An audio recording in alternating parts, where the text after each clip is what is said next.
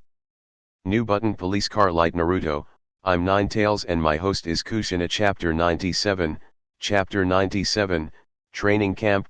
Although Karasuno has made significant progress during this period, Nekoma hasn't stood still either.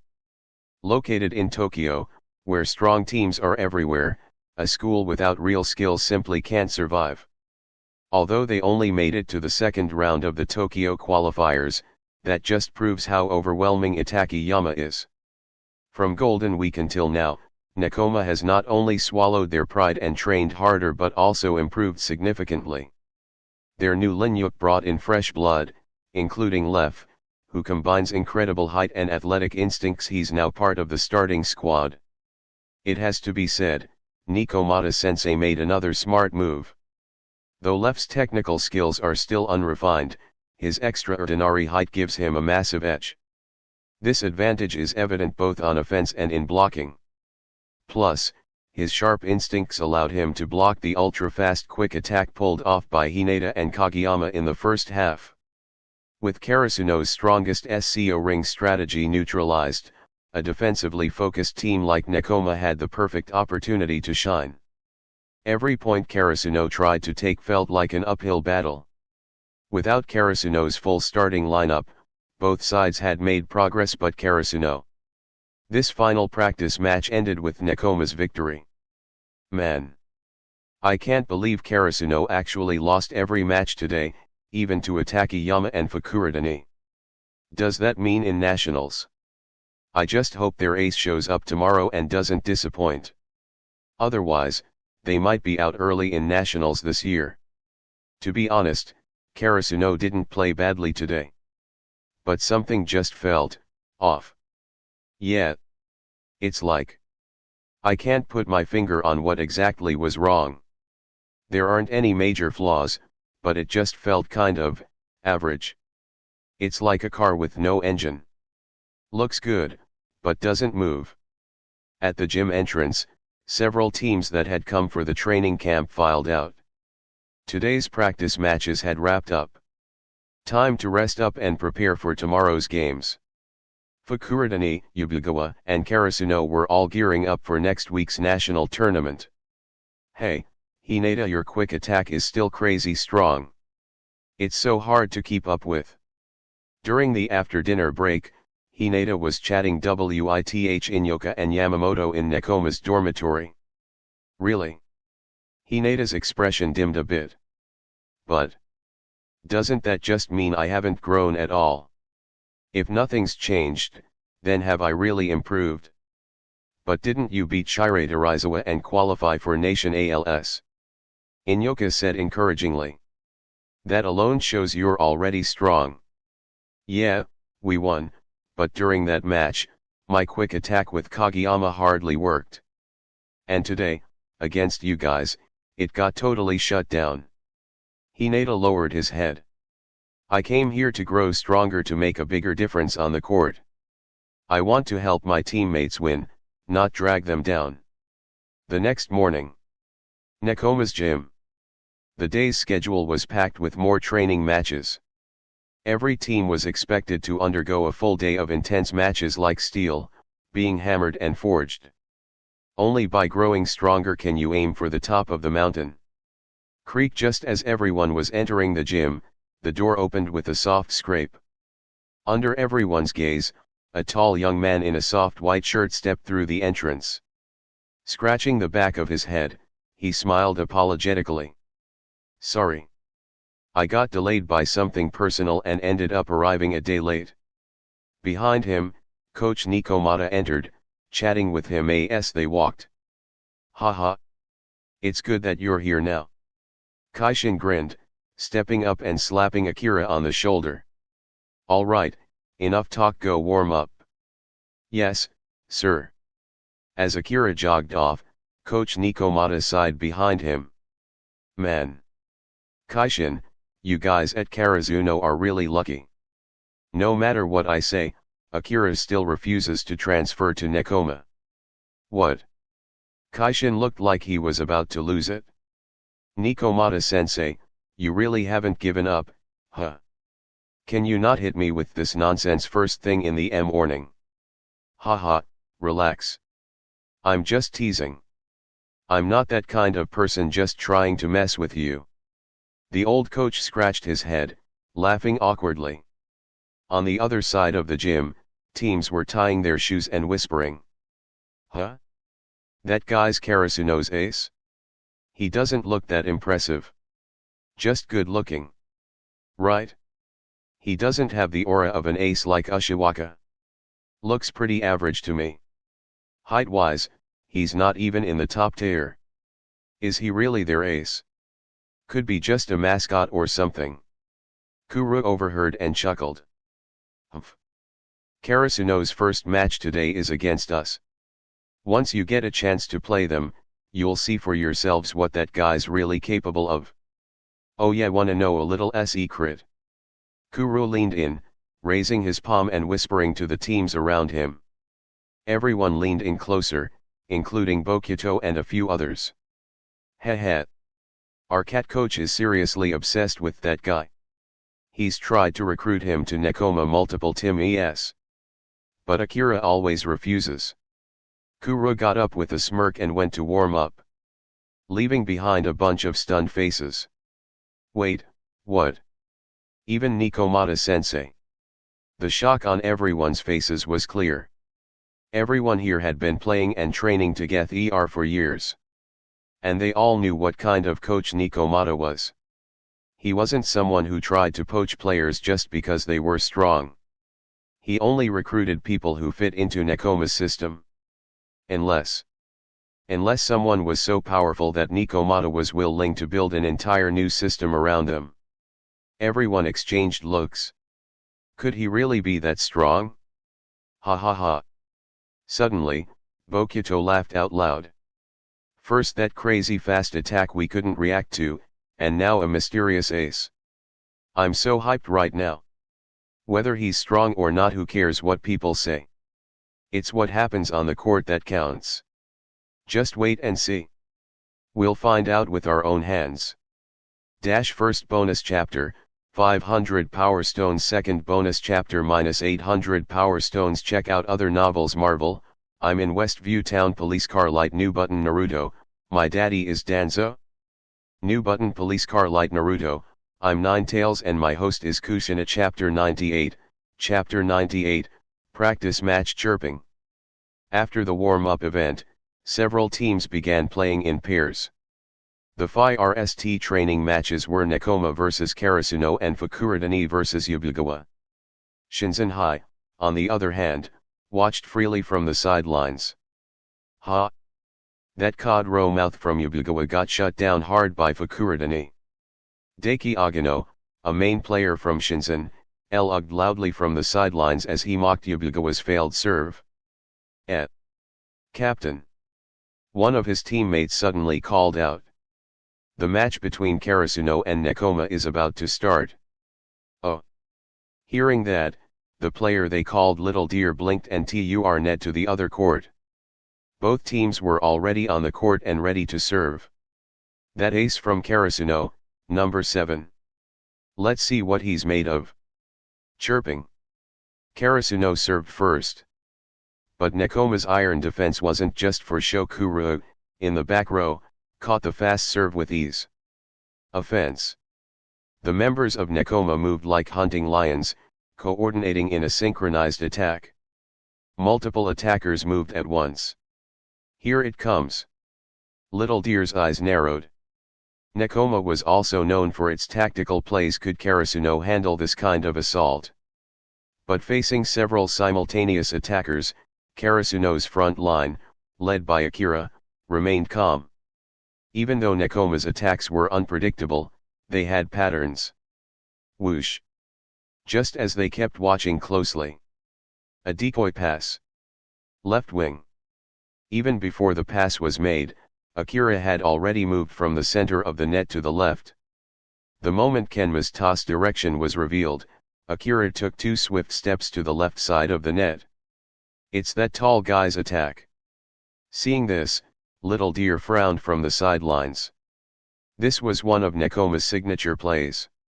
Even if the blocker predicted who the attacker was, Nekoma's half-Russian player could overpower most opponents with height alone.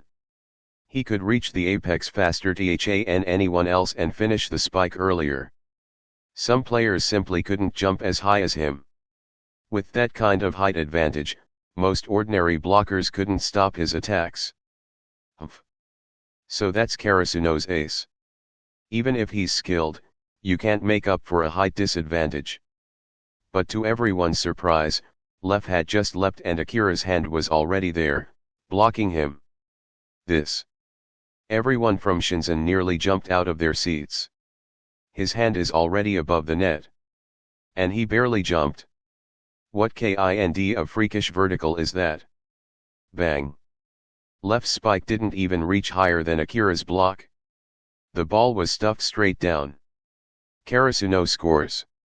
Everyone on Nekoma's side tensed up. That familiar feeling again, the same helplessness from the last time they scrimmaged with Karasuno. Even with his huge height advantage, Left still couldn't break through. Left stared, stunned, at Akira, who had already turned and walked back to his position on the opposite side of the net. Even Bokuto from Fukurodani could only beat Left with technique, not height. And yet, what Left didn't know was for Akira, blocking a player like him wasn't particularly difficult. Left had the height and athleticism, sure, but he couldn't wield them properly. He played on raw instinct, with weak technique. Against such a player both offensively and defensively, Akira could read his moves at a glance. Just like with that last spike, experienced attackers knew how to disguise their target and mislead blockers. But Left had stared down Karasuno's back left the moment he jumped. That gave everything away. Akira didn't even have to guess, he just planted his block straight in front of Left and shut him down completely. To Akira, this so-called powerful attacker was just a talented rookie, still raw, still predictable. Whew. Little Deer exhaled as he watched Karasuno. With a vertical like that, even if his technique is average, he has to be their ace. But as he looked at the calm figure standing on the court, it was hard to believe this was the same quiet, gentle guy who had walked in earlier. Now, standing there, he was like an iceberg, its hidden mass beneath the sea just beginning to rise above the surface. Chirping. The referee blew the whistle again. Karasuno serve. Bang. Nekoma received and started organizing another attack. But breaking through Akira's front row? That was easier said than done. One attack after another was shut down by him. First bonus chapter, 500 Power Stones. Second bonus chapter, -800 Power Stones. Check out other novels. Marvel, I'm in Westview Town. Police car light. New button. Naruto, my daddy is Danzo. New button. Police car light. Naruto, I'm Ninetales and my host is Kushina. Chapter 99, Chapter 99, Practice Match, 2, but Nekoma, the school known for its formidable defense, didn't disappoint. Their blocking and court coverage were perfectly coordinated every time. They saved ball after ball that seemed certain to land. As long as the ball hasn't hit the ground, there's still a chance. This is Nekoma. That tenacious unity is what defines them. The situation is playing out exactly the way Nekoma wants it to. Spectators around the court kept their eyes locked on the action. Relentless defense, patient build-up, this was Nekoma's rhythm. Could it be that Karasuno's ace is only really effective at blocking? Daiki Agano frowned slightly from the sidelines. Take notes, guys. When we go up against Karasuno, we need to avoid his blocks. If we can go around him, their strength drops significantly. Yes, Captain. But just as he finished speaking, the situation on the court changed.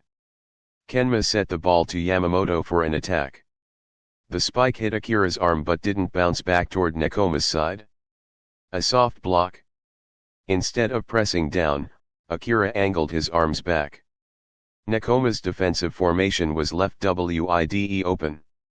The ball flew into Karasuno's back row. One touch. After several failed blocks, Akira redirected the ball right back onto Karasuno's side. Suddenly, the roles of offense and defense were reversed. Now it was Karasuno's turn to attack. I got it. Thwack. Tanaka, waiting in the back row, easily picked up the chance ball. Kageyama was in position, time to strike. Whoosh. The ball spun sharply and flew straight toward Akira on the left. Here it comes. The entire Nekoma team tensed in unison. Thump. From the bench, Daiki Agano saw the sudden shift in Nekoma's defense and leapt up, nearly knocking over his chair. Not only him, but the entire Shinzen team stared wide-eyed at the court. What? Why isn't Nekoma going for the block? In the face of Akira's spike, no one in Nekoma moved to the front row for a block. They all fell back, eyes focused on the figure already airborne. The pressure hit like a wave. Bam! Just as Akira delivered his spike, Kuru in the back row reacted. The spot Akira chose was close to the line, but within Kuru's reach. Despite how close it was to the boundary, Kuru knew Akira's precision. There was no way it would go out of bounds. That out of bounds feeling? A trap? Fall for it, and you're done. Thud. Kuru dove to receive the spike, and the ball made contact with his arm but immediately rebounded. Huh. The moment the ball touched him, Kuru's expression shifted. Something's wrong with that hit. Smack. The ball veered off course and flew toward the sideline far out of reach. It landed far from any of his teammates. Point for Karasuno. What was that? Daiki scratched his head, frowning. Did Kuru just mess up? Frankly, Nekoma's reaction to Karasuno's ace was bizarre. First, they didn't even try to block. Then Kuru, normally rock solid, missed the reception completely. And Daiki had practiced with Nekoma enough to know exactly how good Kuru was. That ball shouldn't have gotten past him. Kuru himself looked at his arm, stunned. That touch. What is it, Kuru-senpai? Everyone in Nekoma noticed his strange expression. Lef, always blunt, spoke up. That spike just now, it was something else, Kuru muttered.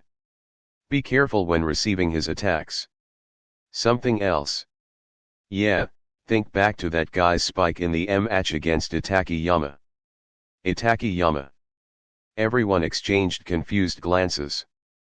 But now wasn't the time for explanations. Wordlessly, the team reset. No one doubted Kuru's words. If he made a mistake, he owned it always. So if he said Akira's spike was different, then it was. With the formation adjusted, the game pressed on. First bonus chapter, 500 Power Stones. Second bonus chapter, -800 Power Stones. Check out other novels. Marvel, I'm in Westview Town. Police Car Light. New button. Naruto, my daddy is Danzo. New button. Police Car Light. Naruto, I'm NINE Tails and my host is Kushina. Chapter 100, Chapter 100, Practice Matches, 3, Bonus Chapter. Ahem. What's up with Nekoma today? Daiki Agano watched the game with a puzzled expression. Right now, Nekoma was completely on the back foot. As a team known for its defense, don't they realize the danger of leaving the net wide open? Every time Karasuno's number 7 smashes the ball, they don't step up to block. Why are they playing like this? Shinzen, who had never gone up against Karasuno, didn't understand.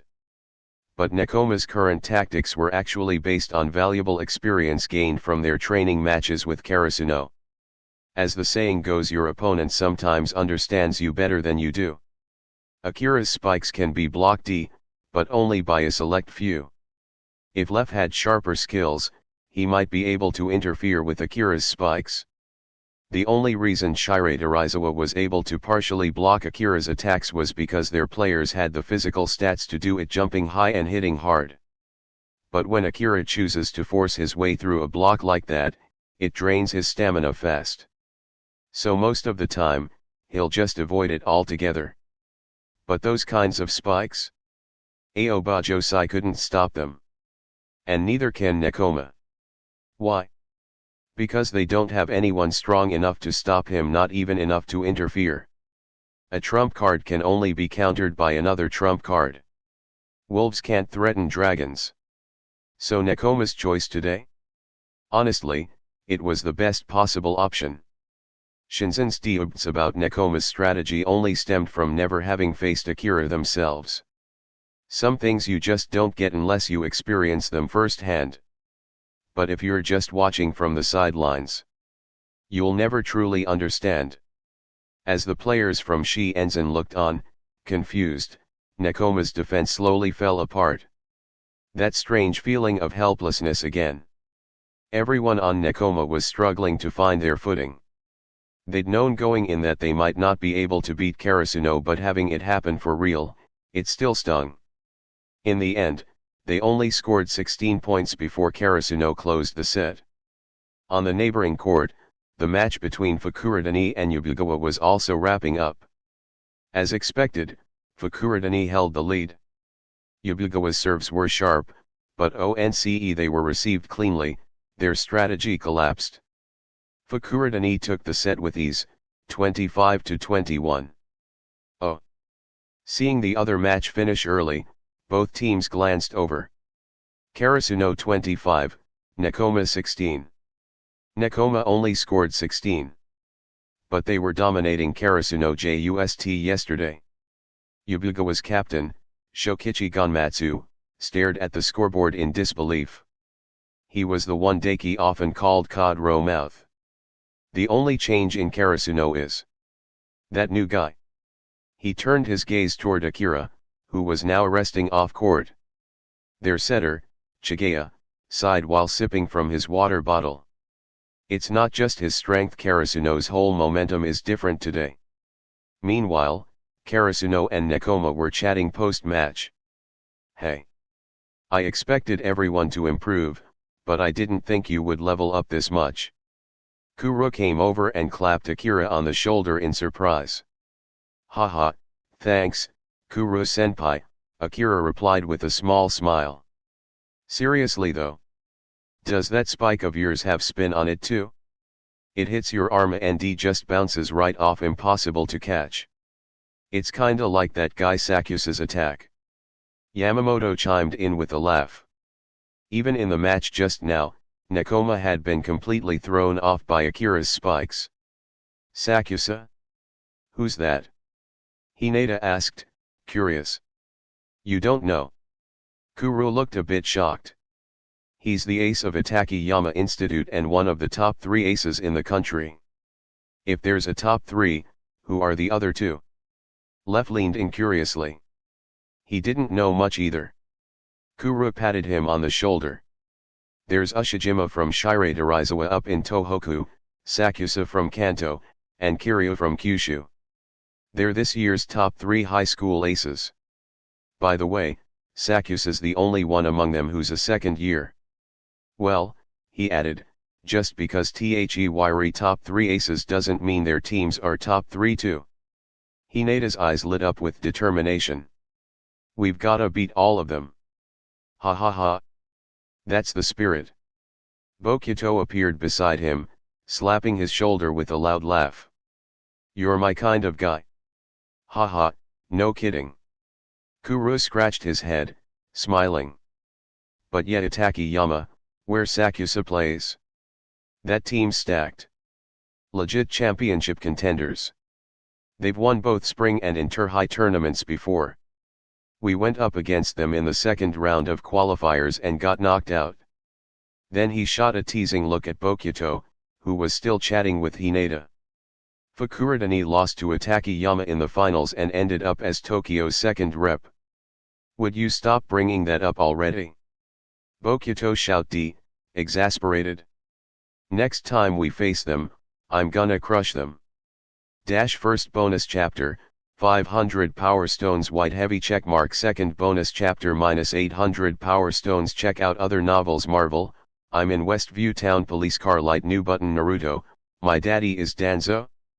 New button. Police Car Light. Naruto, I'm Ninetales and my host is Kushina. Chapter 101, Chapter 101, Practice Match, 4, Let's all open their eyes and see what kind of fame Karasuno's new ace really has.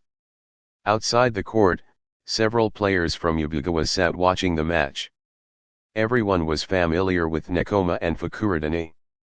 They were used to facing those teams. But Karasuno, who was newly added to this training camp, was unfamiliar.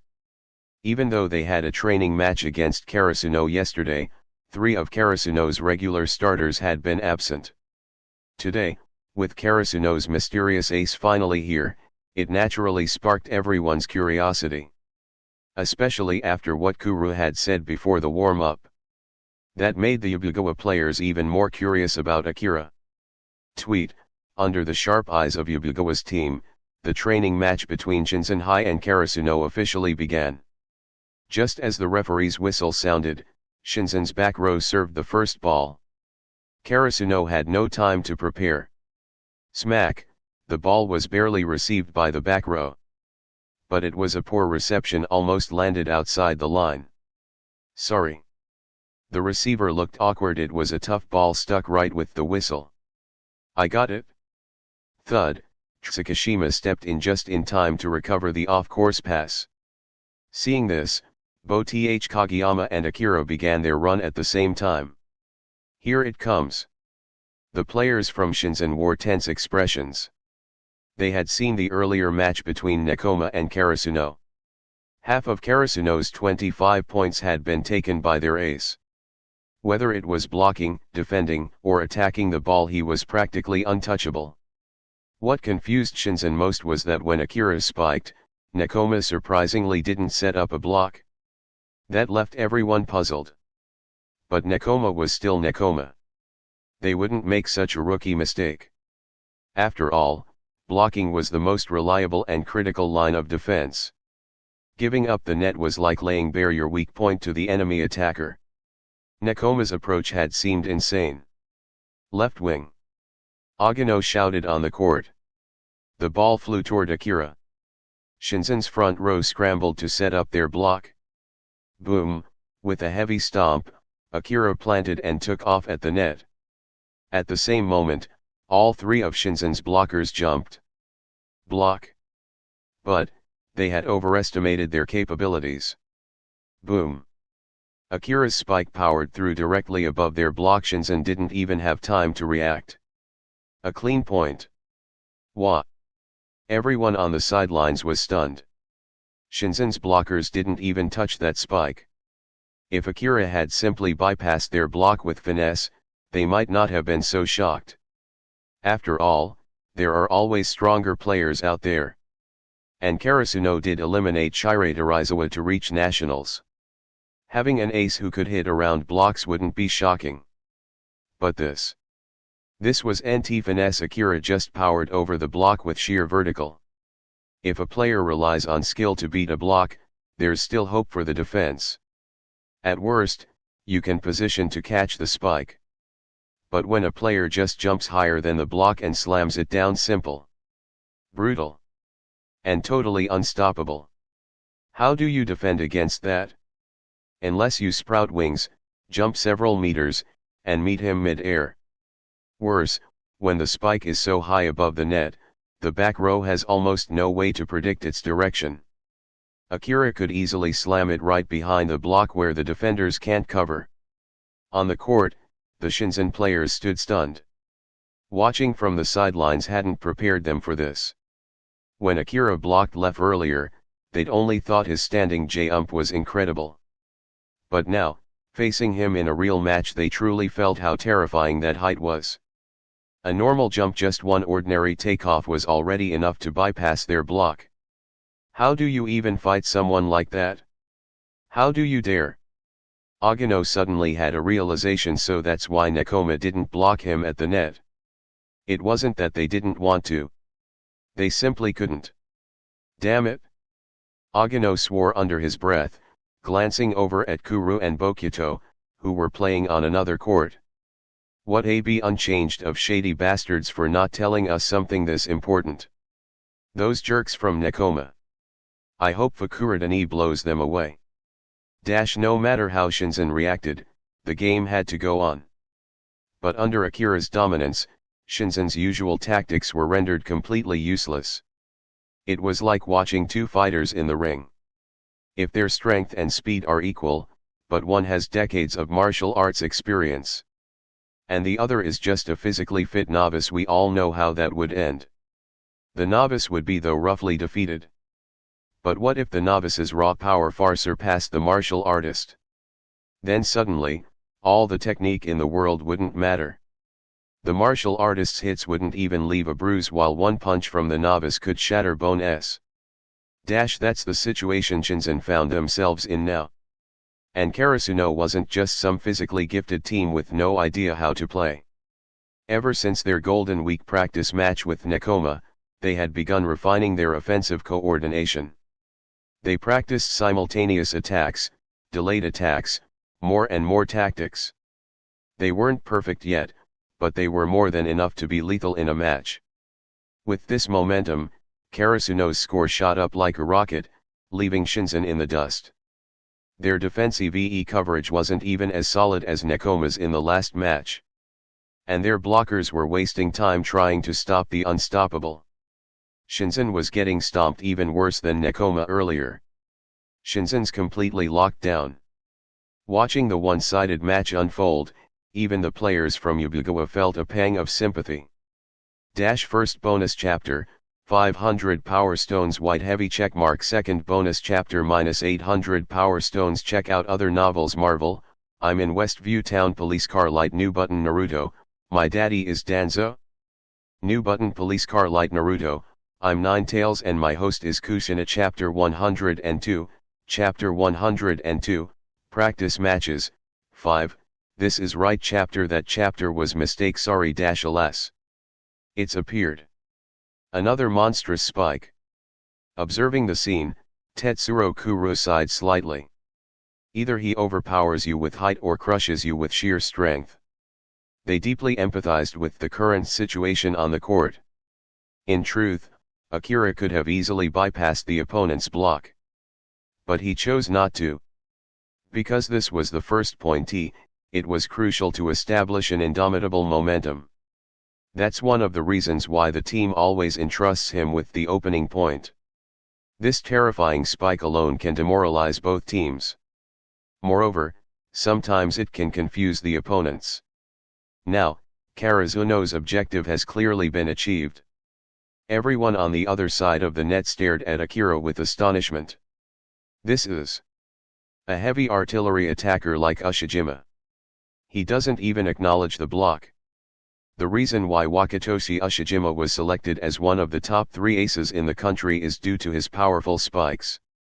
The so-called heavy artillery type attacker possesses exceptional endurance and physical prowess. No matter how the opponent sets up their block or how the back row defends, they can't stop his powerful spikes. Overwhelming force breaks all techniques. It's because of this unreasonable, forceful spiking, coupled with Ushijima's natural left-handed advantage. He became nationally renowned and a regular feature in monthly volleyball magazines. And now, Karasuno has produced such a player? Ha ha ha ha. Excellent. Bokuto Kotaro suddenly burst into loud laughter. Now I'm getting more and more excited. When Akashi Keiji heard this, he silently glanced at Bokuto. Among the entire Fukuradani team, if anyone understands Bokuto well, it's him, the setter. Since their first year of high school, Bokuto had pulled him into various private training sessions. Their interaction is perhaps the most extensive. In training matches without spectators, is his condition rising again? Akashi calmly observed Bokuto, then returned to the team. This time, the serve was on Karasuno's side. Whistle, Haruki Komi, Fukuradani's libero, quickly adjusted his position and received the ball. The volleyball soared high in the air towards Akashi. It was a perfect pass. The primary target in Karasuno's front row was Bokuto. Because his reputation is too prominent. Coupled with his superb and flashy ball skills and brilliant performance in yesterday's training match, it's hard not to focus on him. But observing Akashi's motion as he prepared to set, Akira's eyes suddenly sharpened. This ball doesn't seem to be a typical left wing set to Bokuto. Noticing the middle blocker on the opponent's side, Akira abruptly changed his approach towards Bokuto. This was a quick attack in the center. Whoosh, Akira's diagonal jump was already in place as the opponent's middle blocker initiated the attack. Smack, he directly blocked the ball. Karasuno scored again. What? It was the first time that Akira and others encountered such a situation. he's completely unfazed by Bokuto-senpai. After hearing Bokuto's bold declaration earlier, any normal person would subconsciously fix their gaze on him. Coupled with Bokuto's status as one of the top 5 aces in the country, this play shouldn't have gone unnoticed. But Karasuno's ace managed to block this point. Haha, sorry. Looking at the ball that was blocked and landed on the ground, middle blocker Tatsuki Washio scratched the back of his head and smiled apologetically. It's okay. Everyone in Fukurodani remained composed, there was no error in this play. It's just that this player from Karasuno is exceptionally strong. Can he really see through Akashi's set? Everyone off the court was slightly stunned. What a monster! He wasn't fooled at all. However, Kuro sighed. I thought they would be misled by the stereotype associated with Shirei Darizawa. But unlike Shirei Darizawa, Fukurodani isn't a team that relies solely on its ace. Even though Bokuto's strength is the most prominent among them, the others aren't weak at all. On the contrary, because Bokuto draws so much attention, everyone's focus shifts to him, giving others more opportunities to shine. Obviously, Akashi understands this too. In past games, there have been instances where Bokuto had only single-digit spike attempts for the entire match. Yakumorisuke also sighed slightly. I never thought that Fukurodani could completely deceive their blockers. But this first point being blocked is truly incredible. In fact, Nekoma's understanding isn't incorrect. In Fukurodani's lineup, Bokuto isn't the only strong player. There's the powerful wing spiker, Yamato Sarakui. Akihiro Konoha. Plus 2 middle blockers, Tatsuki Washio and Noboru Onaga. Libero Haruki Komi. Everyone is a top-tier player. The reason why Fukurodani isn't as competitive in some tournaments is entirely because of Bokuto's fluctuating condition. It's hard to desk Ribi. In such high-stakes matches, as long as one player has an issue, it can lead to very serious consequences. Creek, Karasuno continued serving after scoring. At this moment, Akashi suddenly glanced at Bokuto beside him. Although almost everyone's eyes are fixed on Bokuto-senpai. But that number 7 on Karasuno seems capable of covering other players as well.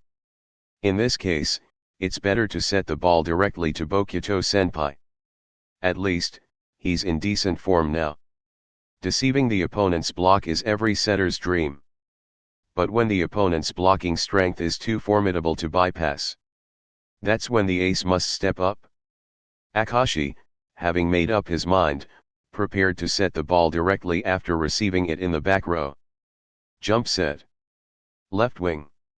This set was fast and precise. Absolutely perfect. Observing the other side of the net, Kageyama's eyes narrowed. Being the starting setter of a powerhouse school, Akashi's strength is evident. Tsukishima, positioned on the left wing, immediately jumped head to the net. And Akira and Kageyama also moved into support. This time, it was Bokuto's spike. Akira and Kageyama had blocked his cross-court spike before. And Tsukishima was directly in front of Bokuto, aiming to stop him head-on. But, boom, a powerful strike that pierced through Tsukishima's arms and the antenna on the net. The ball was blasted into the sideline of Karasuno's court. Fukurodani finally scored a point back. First bonus chapter, 500 Power Stones White Heavy checkmark. Second bonus chapter -800 Power Stones White Heavy checkmark. Check out other novels. Marvel, I'm in Westview Town. Police Car Light. New button. Naruto, my daddy is Danzo. New button. Police Car Light. Naruto, I'm Ninetales and my host is Kushina. Chapter 103, Chapter 103, Practice Matches, 6. Bonus ____________. This is one of the kinds of shots that this guy is best at. Super straight shot. Kuro smiled from the sidelines. Spectacle Boy must not be having an easy time right now. Just now, almost everyone thought that this ball was about to be blocked. But Bokuto used his unimaginable technique to bypass the block. and scored a point. This. Kageyama looked at Tsukishima beside him with a strange expression. Didn't even manage to block a straight shot. Like, I need your commentary. In truth, Tsukishima was just as shocked. In yesterday's match, Bokuto hadn't used this kind of shot at all. But with Tsukishima's personality, he definitely wouldn't let himself be looked down on by Kageyama, so he quickly countered with a sharp remark. Just as the two were about to return to their usual petty bickering, Daichi, standing in the back row, quickly stepped forward and pressed down on this brewing conflict. You two idiots! Do you even know what kind of match this is? In the next rally, everyone on Karasuno truly got a taste of Fukurodani's strength and depth.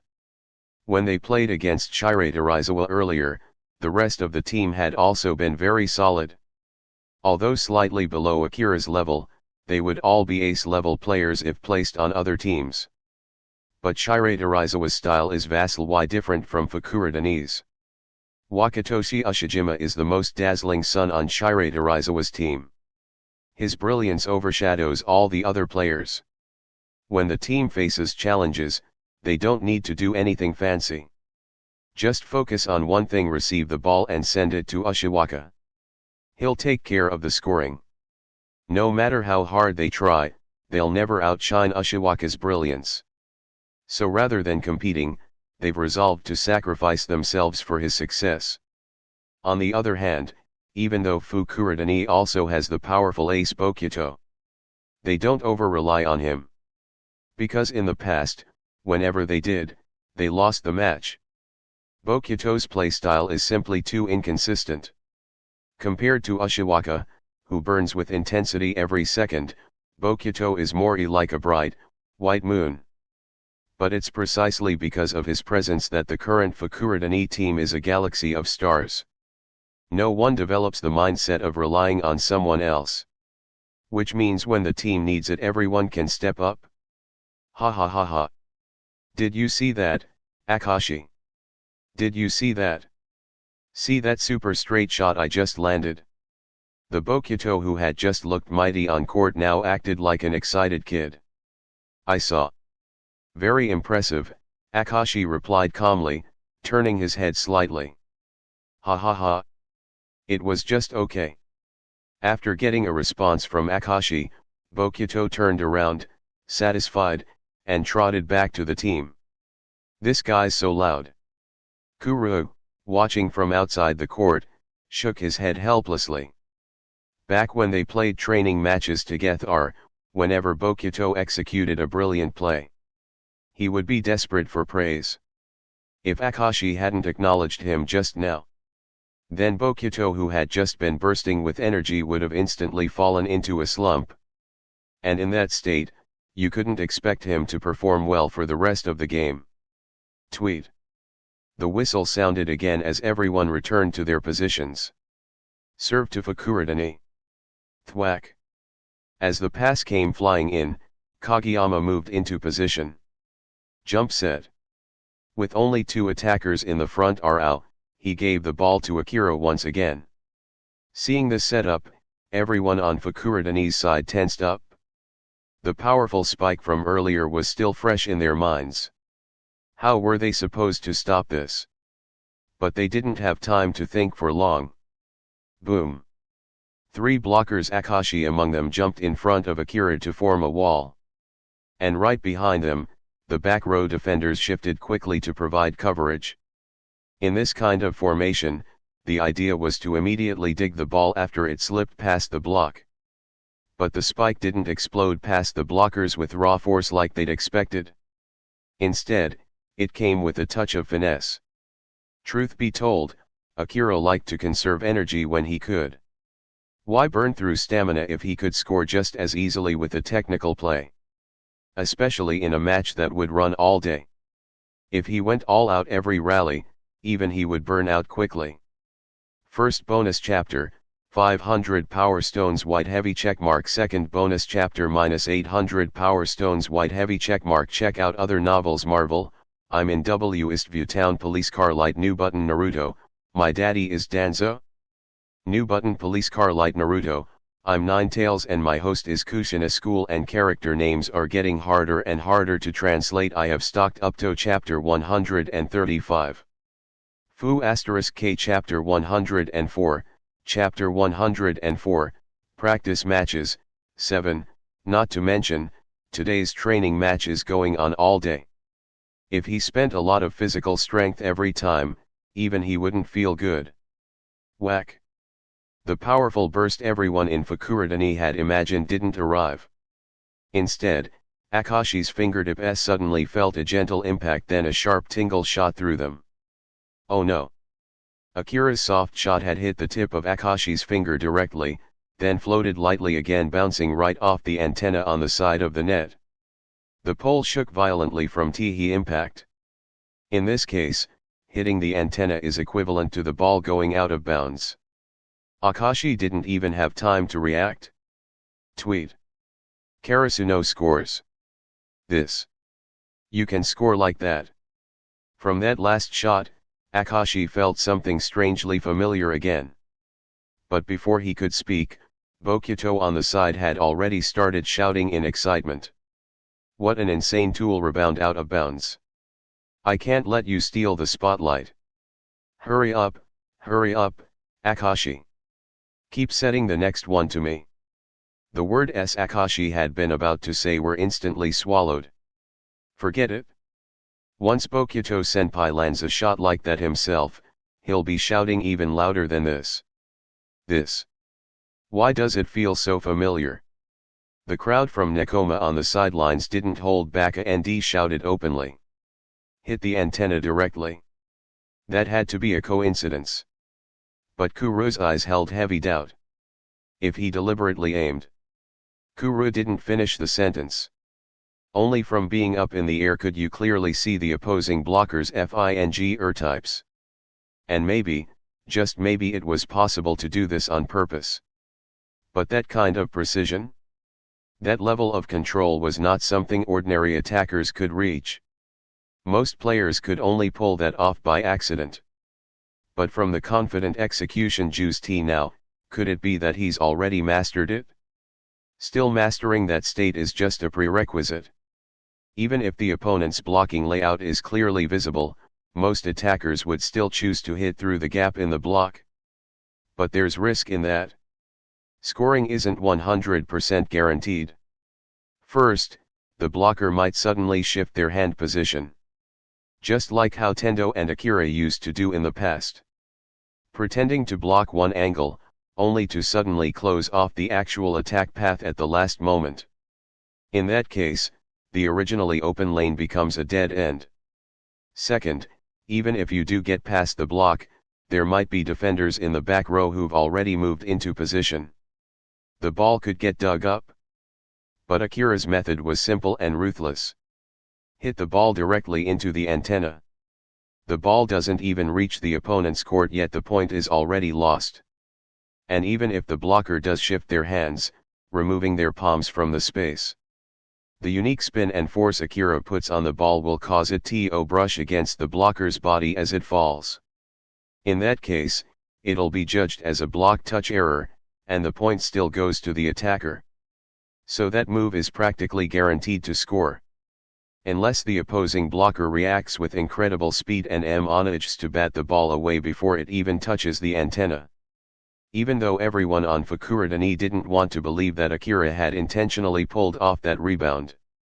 The following plays on court made them have to believe it. When facing the net, Akira played that same kind of shot several more times and scored easily each time. Wow! That kind of shot. Even Bokuto, as slow on the uptake as he could be sometimes, had finally caught on. How is that just like that Sakusa guy's style? Sakusa isn't even that precise with his shots. Akashi added calmly from the side. In their match against Itakayama, they'd never seen Sakusa use such a meticulous tool rebound off the antenna. Actually, it wasn't that they hadn't seen it. Sakusa might not be able to do it at all. After the initial shock wore off, everyone on Fukurodani finally began to calm down. Why are there so many monsters this year? Bokuto smacked his forehead in mild frustration. But his eyes didn't show defeat or discouragement in Saint Ad, they burned with competitive fire. Let's keep going. Akashi. Keep setting to me. Kotaro Bokuto was not someone who would be timid in the face of a strong opponent. In the early rounds, his performance had already been electrifying. When facing Karasuno's blockers, as long as there was even the slightest opening in the corner, Bokuto would spot it immediately and spike through with full power. But if Tsukishima's block was positioned too close to the antenna, Bokuto's arm might brush the net or touch the antenna directly, which would lead to a fault and a point for the opponent. First bonus chapter, 500 Power Stones White Heavy checkmark. Second bonus chapter, -800 Power Stones White Heavy checkmark. Check out other novels. Marvel, I'm in Westview Town. Police car light. New button. Naruto, my daddy is Da Enzo. New button. Police car light. Naruto, I'm Ninetales and my host is Kushina. School and character names are getting harder and harder to translate. I have stocked up to chapter 135. Fuck chapter 105. Chapter 105, a full power spike. But if Tsukishima's block is too close to the corner, Bokuto's arm is likely to brush the net or even hit the antenna, resulting in a point violation. And when the block is placed just right, Bokuto will switch to another move he's known for, a tight cross shot just inside the corner. At a wicked angle, he sends the ball between the Karasuno blocker and the net. It lands straight inside the 3-meter line on the opposite court. Just now, he almost scored with that exact play. But, watching Bokuto's current state, everyone on Fukurodani suddenly felt a bad premonition rising in their chests. Several players exchanged glances. No way. Is it happening again? They didn't know why, but that uneasy feeling was growing stronger. Come on, come on. Wham! After Karasuno's serve was received, Akashi silently watched Bokuto preparing to attack. If this set goes to Bokuto, he'll go for the spike. With his current form, he'll probably score just fine. But if that number 7 on Karasuno manages to block him. In just a few rounds, Akashi had already pied up on Akira's hidden defensive strategies. He'd considered trying to stop Bokuto's spikes a few times himself. But maybe due to the low chance of success, he'd ended up backing off. Still, Akashi had noticed that Akira was getting closer and closer to stopping Bokuto's hits. So now he was hesitating. If Bokuto spikes too many times in a row, the chances of his moves being read increase dramatically. But, gritting his teeth, Akashi glanced at Bokuto, who was practically bursting with energy. If I do NT set to him, this guy's definitely going to throw a fit. He might even sub himself out. As someone who'd partnered with Bokuto for so long, Akashi knew him inside and out. This guy would absolutely do something that reckless. After wavering for a moment, Akashi still chose to set the ball to Bokuto on the left. Screw it. He hasn't been blocked so far, anyway. Might as well let him go again. And Akashi wasn't wrong to think that. Akira had, in fact, been watching Bokuto's every move, studying his attack patterns and habits. But against a powerhouse like Bokuto, there weren't many flaws to find. So Akira hadn't made a move yet because he wasn't fully certain. But this latest set from Akashi was different. There wasn't anything wrong with the set itself. But Akira, standing on the other side of the net, immediately sensed something was off in Bokuto's rhythm and mental state. This was his chance. Without hesitation, he signaled to Tsukishima to switch positions. Earlier, Tsukishima had been positioned directly in front of Bokuto to block. But this time, Akira switched their positions. Something's going to happen. As soon as Akashi saw the shift, his heart skipped a beat. But the set had already left his hands. He had no way of changing the play now. All he could do was hope Bokuto would score. Boom. This time, Akira jumped even before Bokuto did. So much so that the timing between him and the other two blockers was off. But Bokuto noticed it immediately. Opportunity. That kind of misstep was a clear vulnerability for an attacker to exploit. Bang. He spiked straight at the gap caused by the out-of-sync block. By the time Akira was in the air, the other two blockers were just about to jump. But at that exact moment Akira's early jump finally paid off. Thanks to his incredible hang time, he was still floating at the peak of his jump. Just as Bokuto unleashed his spike, Akira's arms extended forward in perfect timing. Thwack! The ball was stuffed cleanly back.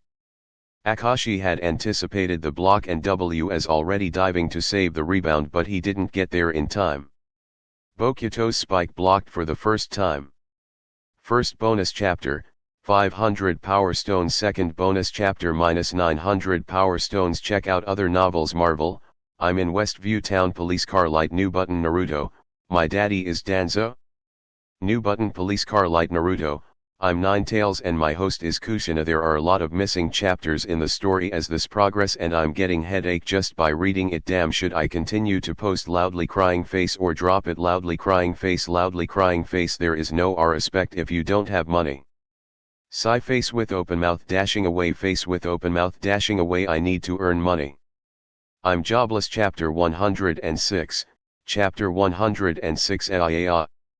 Before anyone could say anything, Bokuto shouted loudly. Mistake. Blunder. He clutched his head with both hands, rubbing his hair in distress. Seeing him like this, everyone on Fukurodani's side felt their hearts stir again. The players in the back row started whispering among themselves. It can't be. Is it starting again? That was way too fast this time. Sigh.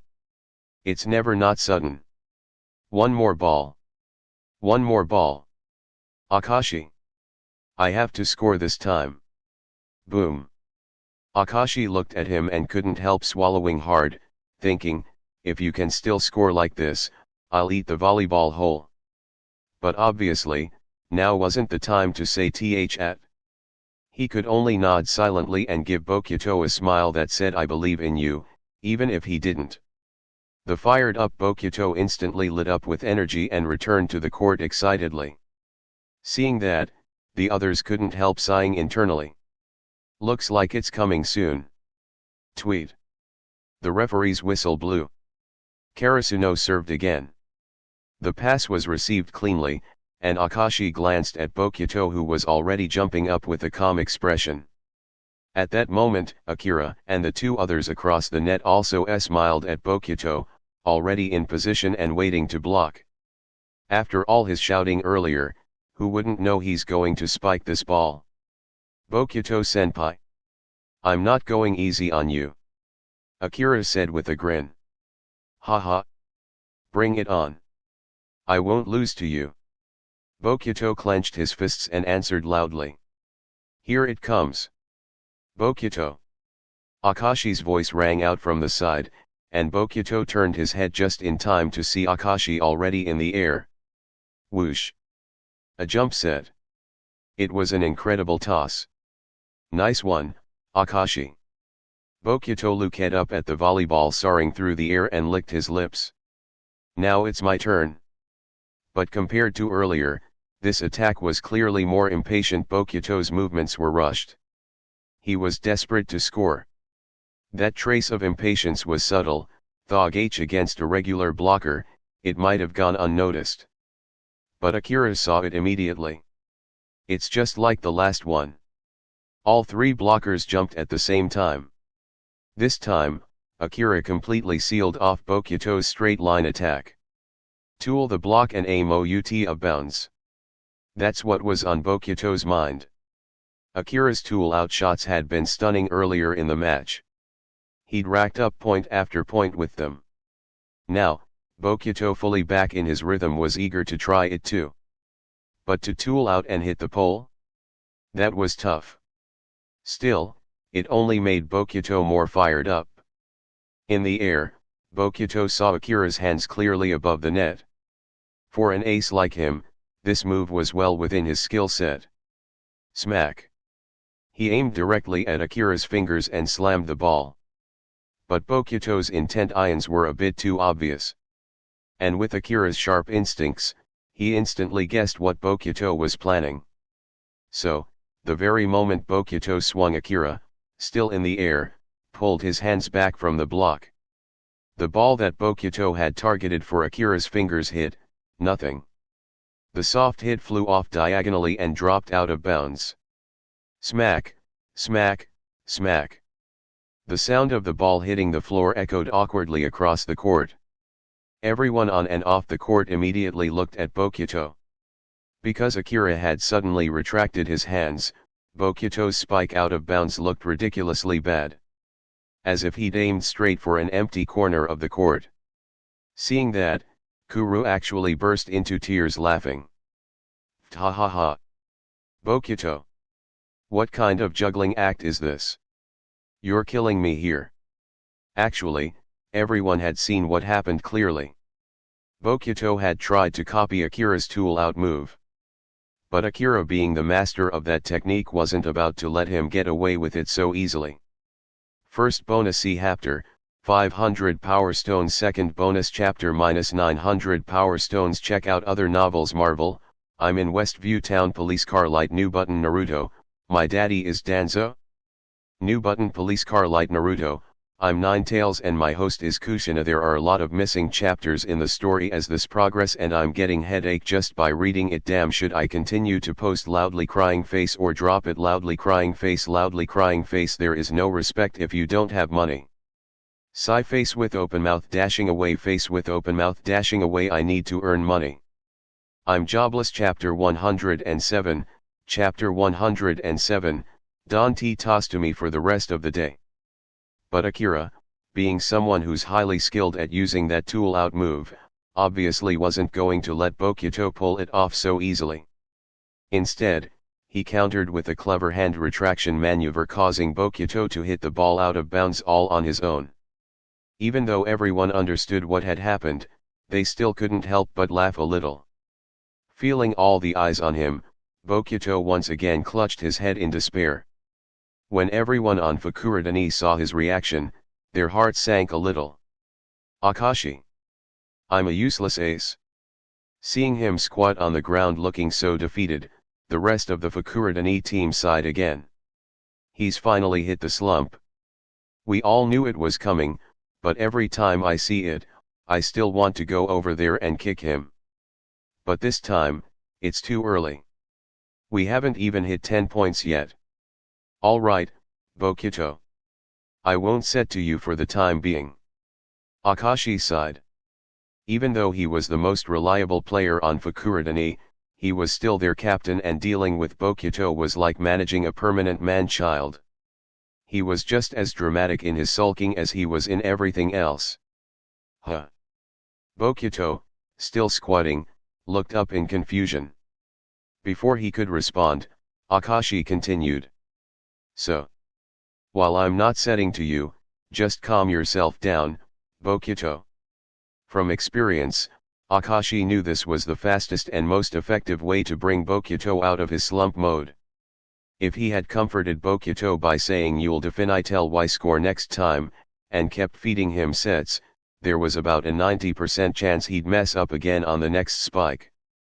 And those errors wouldn't be pretty off the net, long out of bounds, maybe even a total whiff. Worse, every mistake would only deepen Bokuto's slump. And that was far harder to fix. Tweet. The referee's whistle blew, and the game resumed. Without Bokuto in the offense, Fukurodani switched up their attack strategy, becoming more diverse and unpredictable. Back row spikes, quick middle attacks, multiple players joining the offense. Even though Karasuno had anticipated something like this, they were still surprised by what they saw. Originally, they thought Fukurodani without Bokuto would be significantly weaker. But what they hadn't expected was the rest of the team wasn't dragged down by Bokuto's absence. In fact, their momentum surged. They weren't relying on their ace anymore, they stood up themselves. The whole team was fired up. But even with that fighting spirit, Fukurodani gradually began to fall behind. Compared to Bokuto's explosive attacks, the rest of the team's offense was easier to read and Akira's blocking made scoring incredibly difficult. Meanwhile, Akira's own spikes were proving nearly impossible for Fukurodani to handle. They were a real nightmare. Whether they tried to block or dig from the back row, the moment the ball made contact with Akira's hit, it would deflect off at an angle or bounce violently. After a while, the Fukurodani players didn't even want to touch the ball anymore, it was too frustrating. This situation's exactly like that kid said. On the sidelines, Nikomata-sensei chuckled. Watching the overwhelmed Fukurodani team, everyone on Nekoma turned to glance at Kenma again. Akira's attack was giving Fukurodani a headache, and the match was nearing its end and they still hadn't adjusted to his playing style. Heh, when Bokuto gets back in the game, I have to tease him about this, Kuro said with a sly grin. Barely got any sets this whole game. But, knowing AKA's Heist personality, he's probably about to toss to him again, Yaku said hesitantly beside him. He pointed at Bokuto, who was now scanning the court, clearly itching to get back in the game. Looks like Bokuto's almost out of slump mode. If they let him carry that mood into the next match, he'll be even harder to deal with. Oh! Kuru blinked in surprise. Sure enough, Akashi's eyes had started to drift toward Bokuto. Looked like he was planning to feed him another toss soon. In truth, Bokuto even in a normal state was incredibly strong. It's just, he tended to focus on weird things and fall into random bouts of despair. Boom!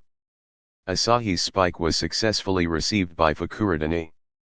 Karasuno's front row watched Akashi closely, eyes locked on his movement. What kind of set was he going to go for now? First bonus chapter, 500 Power Stones. Second bonus chapter -900 Power Stones. Check out other novels. Marvel, I'm in Westview Town. Police Car Light. New button. Naruto, my daddy is Danzo. New button. Police Car Light. Naruto, I'm Ninetales and my host is Kushina. Chapter 108, Chapter 108, Come Back to Life. Ace Akashi was in the back row. He couldn't go for a second touch attack. So who was it going to be? Would it be the left-wing spiker, who had been consistently brilliant? A quick attack from the middle? Or, was it going to be Bokuto on the right wing? Was he fully back to form yet? Or maybe even a back row attack from Konoha? For a moment, countless possibilities raced through the minds of Karasuno's front three: Asahi, Tanaka, and Daichi. Since Akira wasn't at the net to block, the burden of reading the play fell squarely on the three of them. Facing a team like Fukurodani full of skilled attackers, if they misjudged and split their block, they'd risk giving away a free point. After a split second of hesitation, the three gravitated toward the right. After all, while Bokuto had been in his slump earlier, it was Fukurodani's left wing that had stood out most. And if Akashi did go for a quick set to the middle, Asahi positioned closest could at least try to interfere. As for Bokuto, he hadn't scored a single spike this half. His presence had practically vanished. Seeing Karasuno's block shift to the right, Akashi's eyes sharpened. A golden opportunity. Currently, Karasuno was leading. And both teams' scores had climbed into the 20s. Which meant Akashi's peripheral vision flicked toward Bokuto, who was watching the court wide-eyed. Looks like, this guy's almost fully recovered. Then let's use Bokuto to turn the tide. Whoosh. Under the watch of 12 players on court, Akashi's set flew. And the instant he released the ball, Karasuno's front three sensed something was off. Deceived. The ball had gone to the right wing. By the time they realized, it was too late to shift over. Bokuto was already in position. They were still too far away. Bokuto blinked in surprise when he saw the set coming his way, but then his eyes lit up. Here it is, my time to shine. So come back to life, Ace. That was the voice of everyone on Fukurodani's side. Bokuto stared at the perfect set flying toward him and the completely open space across the net. Another perfect toss. The setter's decoy movement had misled the blockers perfectly. Everything was in place. Bokyuto's feet began to move automatically. Pure instinct. The scoring instinct of a true ace. Bang. He soared into the air. There wasn't a single blocker in front of him. The view of the opponent's court was wide open. Boom. A thunderous spike ripped through the back row and completely bypassed Karasuno's defense. Point, Fukurodani. Bokyuto, who had just slammed the ball down, stood in place panting heavily, eyes locked across the net. Behind him, Akashi shot a quick glance at his teammates. Get ready. The others immediately understood his signal and nodded. When it came to handling Bokyuto, everyone on Fukurodani was a seasoned expert. Oh my god, ace. So cool. As expected. Still gotta rely on our ace to score. At that moment, the two Fukurodani managers Yuki Shirofuku and Kaori Suzumita cheered from the bench with big smiles. That spike just now was terrifying, Bokyuto. What power! Look at that horned owl head go. Clearly, they were already very used to this routine. Hearing all the voices cheering for him, Bokyuto froze for a second, then he. Ha ha ha ha. From a barely contained chuckle to full-blown roaring laughter. I really am the strongest. Seeing him in this state, the rest of the team quickly joined in, totally. We can always count on our ace. Watching the sudden energy shift on the court, everyone else couldn't help but twitch at the corners of their mouths. Even if they'd seen this happen 100 times before, they still couldn't resist the urge to complain. What's with this feeling of kindergarten-level emotional management? Bokyuto's like a literal 5-year-old. Textbook single-celled life form. A group of Fukurodani players surrounded Bokyuto in the center, orbiting him like satellites around the moon. It wasn't until the referee's whistle shrilled through the air that they returned to their positions. From this moment onward, it was as if Bokyuto had been injected with pure adrenaline like a rooster jacked up on energy. His plays burst into brilliance, one after another. 2 consecutive points. The score loosed in tight.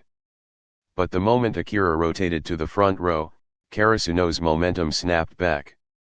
Yukai seized the moment, calling out adjustments, and they quickly pulled ahead to match point. Now, the scoreboard, 24-22, Karasuno. In other words, if Karasuno scored just one more point, they would win this set. But for Fukurodani to stay in the game, they had to clinch at least 2 points in a row. No room for error. Come on. Come on. Bokyuto shouted across the net, practically bouncing on his toes with excitement as Karasuno prepared to serve. First bonus chapter, 500 Power Stones. Second bonus chapter -900 Power Stones. Check out other novels. Marvel, I'm in Westview Town. Police Car Light. New button. Naruto, my daddy is Danzo. New button. Police Car Light. Naruto, I'm Ninetales and my host is Kushina. Chapter 109. Chapter 109. Even though they'd lost the last few rallies, his energy hadn't dimmed for a second. His enthusiasm blazed like a fire refusing to be doused. Smack. Fukurodani's back row received the serve cleanly, the ball sailing into the air. Bokyuto raised his right hand and shouted, Akashi. Send it here. Akashi turned his head to glance at him. He didn't speak, but his actions spoke louder than words.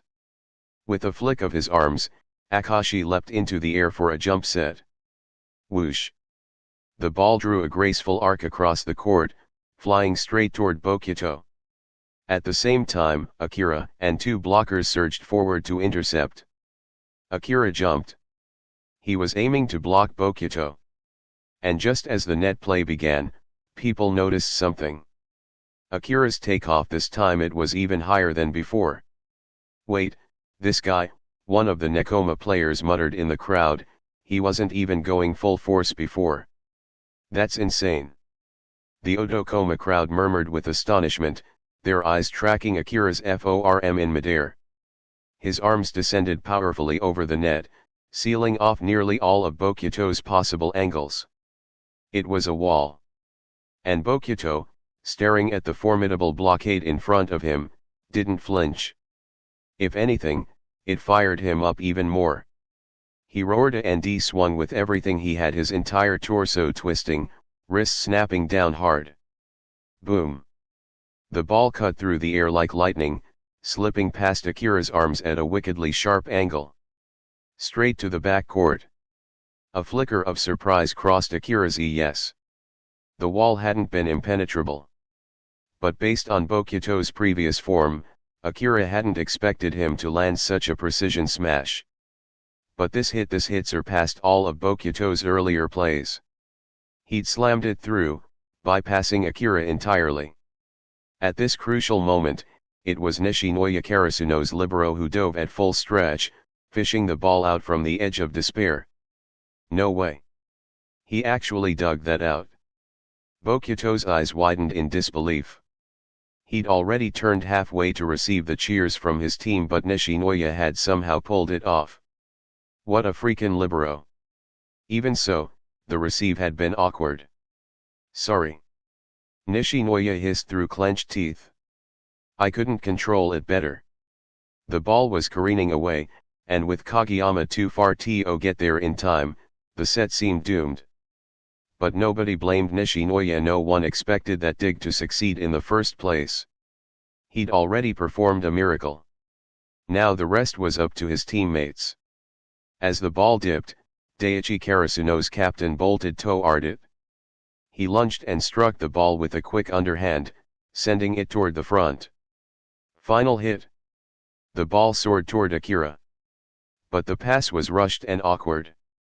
The ball hovered lower than ideal, even dipping beneath the top of the net. Across the court, the Fukurodani blockers' eyes lit up. This was it. A golden chance.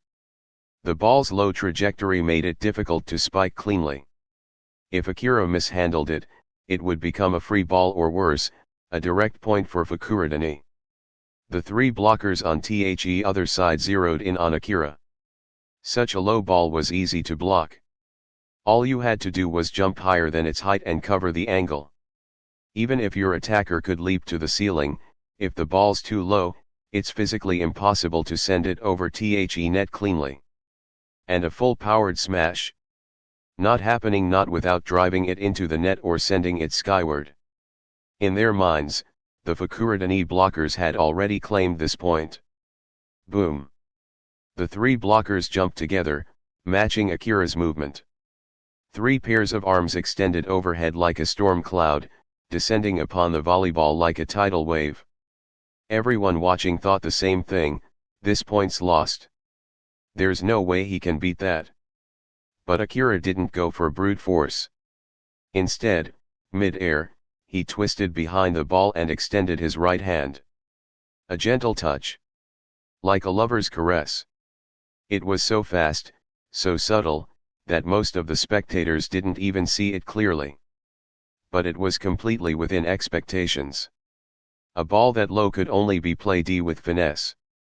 And yet what happened next made everyone's eyes widen in disbelief.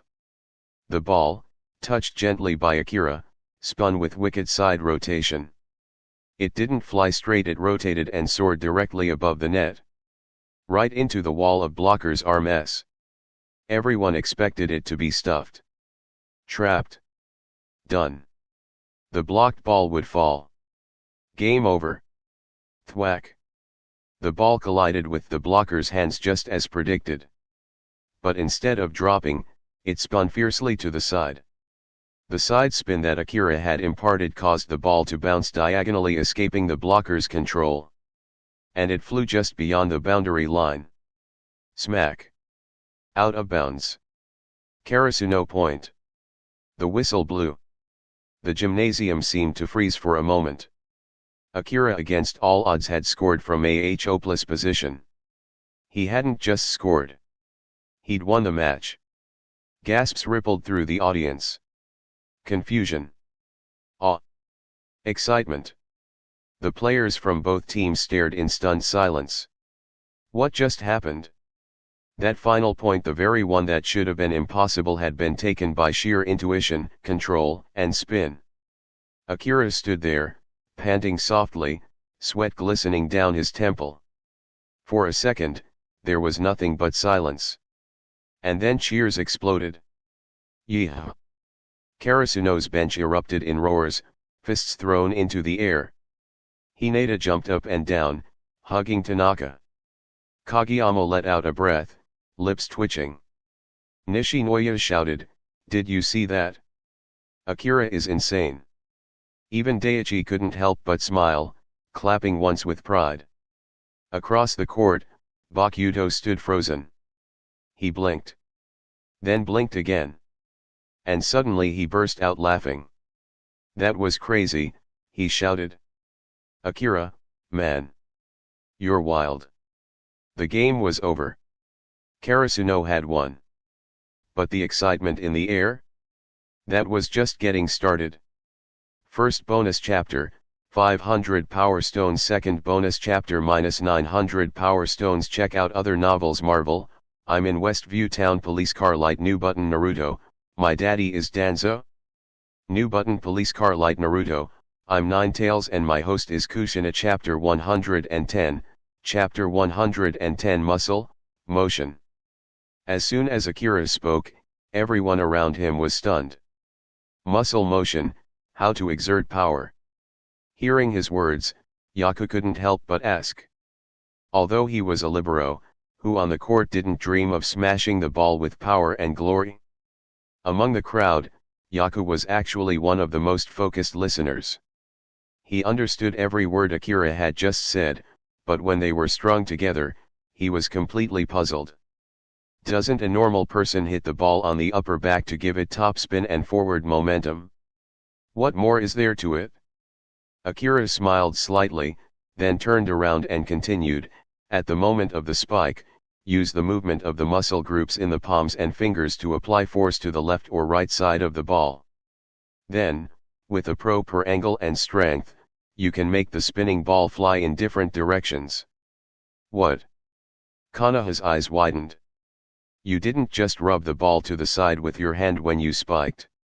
In the previous match against Itakayama, after watching Sakusa's spike, they had tried to imitate it. But they had all quickly realized they couldn't reach that level at all. That's right, Sarakui also chimed in. Sakusa from Itakayama spikes like that. His wrist is naturally different, he can rotate it extremely easily.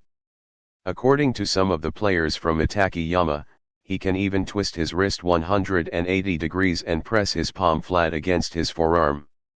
That's why when he spikes, he's able to generate rotational force on the ball that most people can't. Hearing Sarakui's words, Akira was stunned for a moment. He knew that a large wrist rotation could create that effect. But that wasn't something ordinary people could do. The wrist would have to be extremely flexible to move like that. Maybe, that was why Sakusa's kind of spike was so hard to copy. Because his ability to rotate his wrist like that was a talent. And others simply couldn't do it. So in the face of everyone's confusion, Akira could only shake his head. In my opinion, the palm only provides the forward force for the ball. As for the rotation, it comes entirely from the strength of the smaller muscles in the hand. But that... Komi hesitated. What Akira was saying didn't align with what they had always known. And they'd never even heard of palm muscle groups before, let alone using them to do something like that. In fact, a few of them had already started fiddling with their palms, staring at their hands in confusion. But no matter what they tried, nothing seemed to happen. Faced with everyone's questioning expressions, Akira felt a little helpless. Back when he was in Karasuno, Hinata had asked him how to perform that kind of shot, and he had explained it the same way. At the time, they'd all had the same bewildered expressions these players did now. Why would he lie? There was no point talking too much. He knew from experience that they wouldn't believe him until they saw it themselves. Why don't one of you come up and demonstrate it with me? Akira asked with a smile. I'll go. Me. The moment the offer was made, several people called out at once. However, Left charged out faster than anyone else and stood before Akira with enthusiasm. "You'll do," Akira said casually, amused by Left's eagerness. "Watch carefully what I do next. Especially my hands." Akira asked Left to take a ready stance. Then, he gently spiked a ball toward him. He didn't use any power, just a light flick. But because he had told everyone to focus on his hands, they all noticed it at the moment his palm made contact with the ball. The muscles in his hand twitched slightly. At the same time, the ball seemed to stall in the air, then began to spin. Under the intense gaze of the others, the ball slowly spun and flew toward Left. Thwack! Left focused, completely confident. He hadn't been playing volleyball for long, but he believed he could receive this weak spike with no issue. It was more like a soft slap than a spike. The ball was practically falling from gravity. As the ball neared him, Left gently raised his arms to send it back toward Akira. But the instant his arms touched the ball, everyone noticed the ball slipped off to the left, as if it had grease on it. It slid right past his arm and fell diagonally to the floor. What just happened? Left stared at the ball in disbelief. That should have been an easy, guaranteed receive. He was confused, but the bystanders weren't. They had watched the whole thing from start to finish. They understood exactly what had happened. The key was that slight twitch in Akira's palm when he made contact with the ball. That subtle movement had added a strange spin to it. After witnessing Akira's slow-motion demonstration, everyone around started glancing at each other in shock. Even though they didn't want to believe it, everything Akira had said seemed to be true. Seeing their faces, Akira couldn't help but smile a little. It looked like this was still something hard for them to fully understand just yet. First bonus chapter, 500 Power Stones. Second bonus chapter -900 Power Stones. Check out other novels. Marvel, I'm in Westview Town. Police car light. New button. Naruto, my daddy is Danzo. New button. Police car light. Naruto, I'm Ninetales and my host is Kushina. Chapter 111, Chapter 111 bonus. Immediately, without waiting for anyone to speak, Akira jumped right into the next move. His actions instantly drew everyone's attention.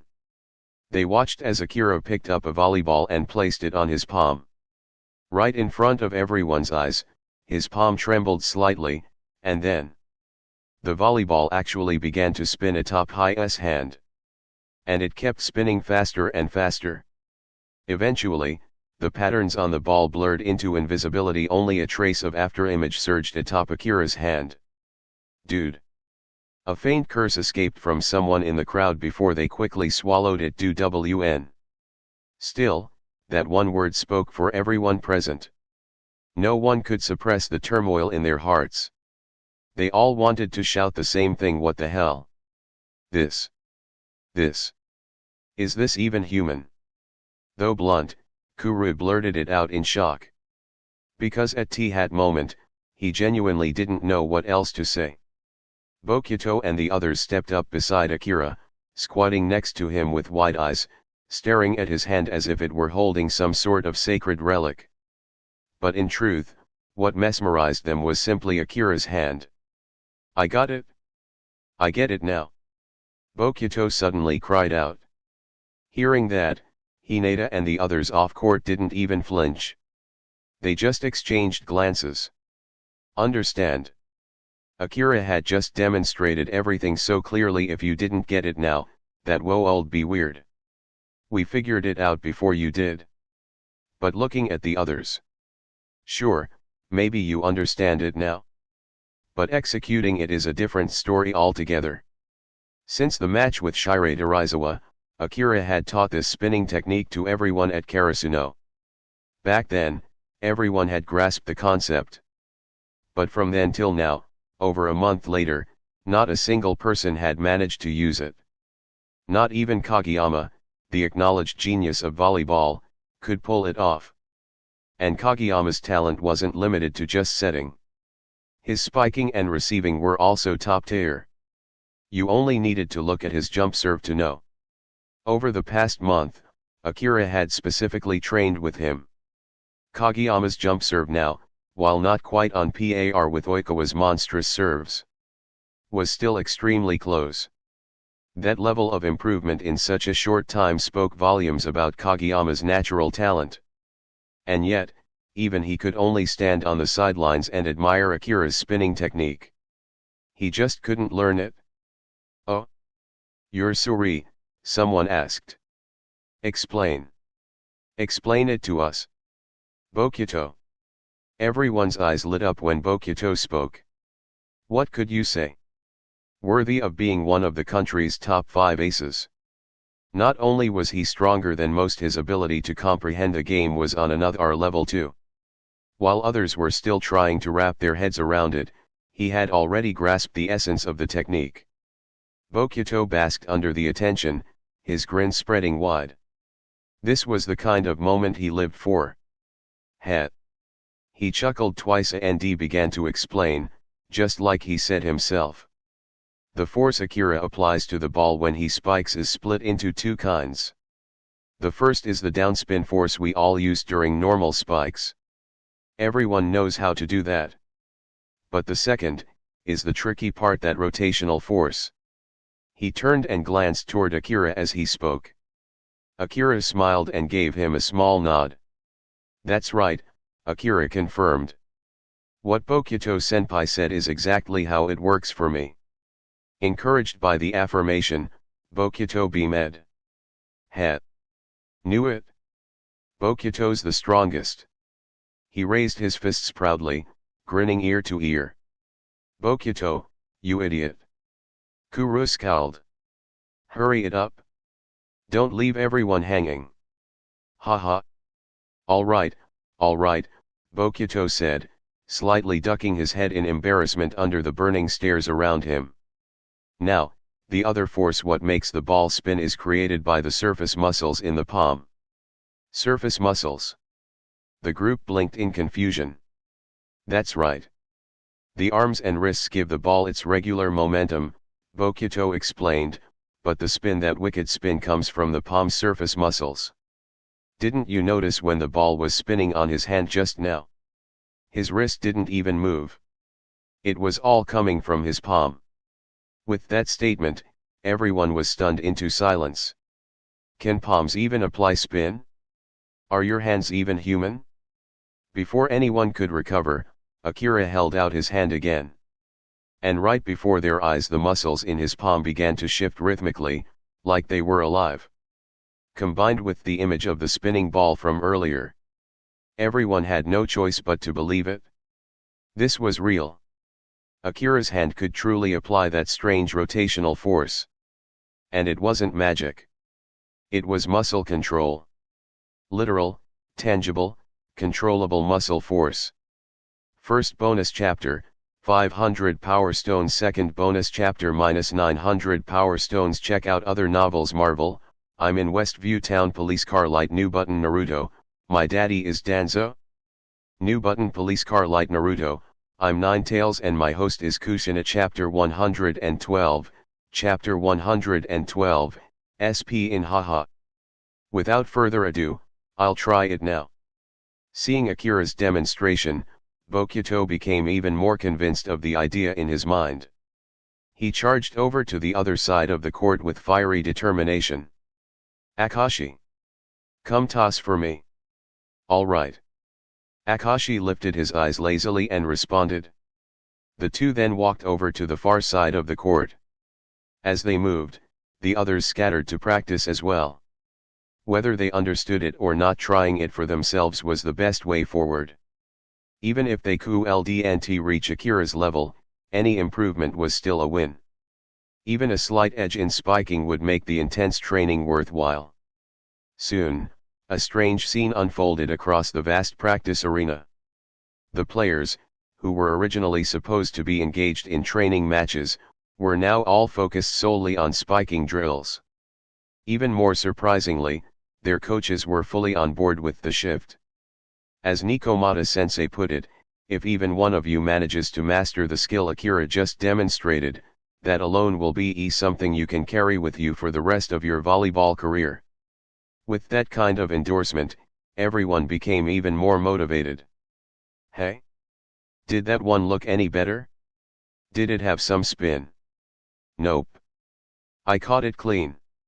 Hurry up, hurry up. You catch now, it's my turn to spike. Toss me another one. I think I almost got the hang of it. Alright. Just one more. Oi, you two done messing around? Toss me a ball already, I want to try it too. Huh? Aren't you a setter? Seriously? What, setters can't spike now? You looking down on setters? Keep it up and I won't toss to you anymore. Ahem. Not at all. Please don't take it the wrong way. As the practice went on, gradually, everyone began to realize something: this technique was insanely hard. Or rather, nearly impossible. To do what Akira did, one first had to be able to control the muscles of their palm freely. But besides Akira's freakishly precise control over his body, what normal person could even dream of that? Forget doing it, even hearing about using your palm muscles like that was a first for most of them. Was Akira's spinning spike destined to be another move like Sakusa's wrist flick serve, something utterly unreplicable? If that were the case, what was the point in learning it at all? Just like Sakusa from Itakayama. Who else could twist their wrist like that? If no one else could pull it off, then wasn't this just empty theory? Even if the ball did work wonders in Akira's hands, if they couldn't replicate it themselves, it was meaningless. Ugh. I've tried so many times and I still can't get any rotation. Same here. Trying to activate palm muscles to generate spin sounds like something from a fantasy novel. Maybe Akira really is a volleyball genius to be able to do something like this. When I saw him demonstrate it earlier, I was a little surprised, but now that I've tried it myself, I'm really blown away. He's insanely good. Is what Akira taught us today just impossible for anyone else? Just as frustration began to settle in across the court, a loud, stunned voice suddenly rang out from the other side. It spun. It spun. Spin. Rotational force. Haha. I did it. Everyone nearby snapped their heads toward the voice in shock. Could it be someone actually pulled it off? The voice came from a first-year player on Yubigawa's team, and at this moment, his face was flushed red with excitement, completely overwhelmed. Yubigawa's setter and another spiker stood beside him, staring in disbelief. What's going on? Seeing the commotion, Yubigawa's captain, Agano, immediately rushed over. Trailing behind him were the Yubigawa coach and team manager. The one who had spoken was a substitute player named Hayashi Nagano. He wasn't particularly strong at spiking and had been training as a libero instead. But now he was saying he'd managed to create the spinning force Akira had just demonstrated. Facing Captain questioning gaze, both the setter and the other spiker nodded, though a little stiffly. Both of their expressions were strange. The ball did spin, but... Yubigawa's player began to explain, but before he could finish, the coach surged forward out of the crowd and clapped a hand onto Hayashi Nagano's shoulder, eyes wide with surprise. Haha. Not bad. Hayashi. Didn't expect you to be hiding potential like this. Quick. Try it again. He was elated. Nagano, who had been fairly mediocre up until now, had just surprised everyone in the best way. Yes, sir. Nagano nodded, his cheeks still tinged red. Seeing the stir it caused, everyone else's hearts began to race too. They quickly gathered around. They'd been thinking that Akira's technique might be something no one else could do. But now, here was someone actually succeeding? Whether it was real or not, they all needed to see for themselves. I'll go. Agano stepped across from Nagano and signaled to the setter to toss him the ball. He wanted to judge for himself if the rotation was real. But Captain. The setter hesitated, wanting to say something. But the coach immediately cut him off. Toss it, Aaron. Let everyone watch. The setter gave the coach a mildly betrayed look, then turned to Nagano. Toss it to me. Yes, Aaron-san. Now that everyone's eyes were on him, Nagano's face turned even redder. He'd never been in the spotlight like this before. But now that the arrow was notched, it had to fly. Nagano took a deep breath and closed his eyes. Then, with one smooth motion, he tossed the ball toward the setter. Whoosh!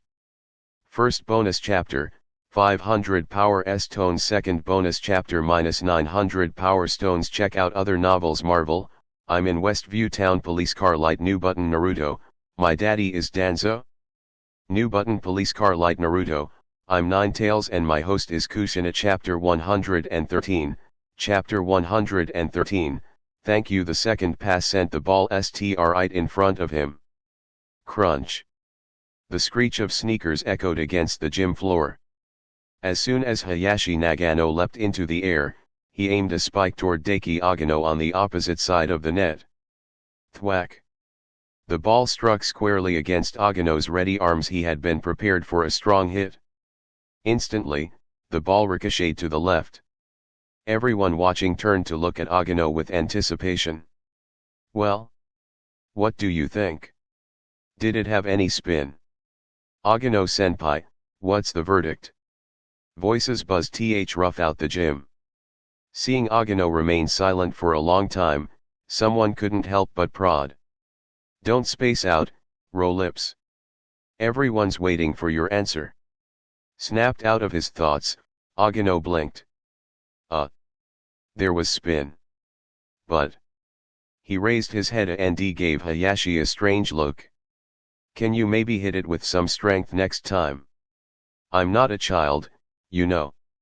Hearing his comment, everyone seemed to realize something and turned their gazes collectively toward Hayashi.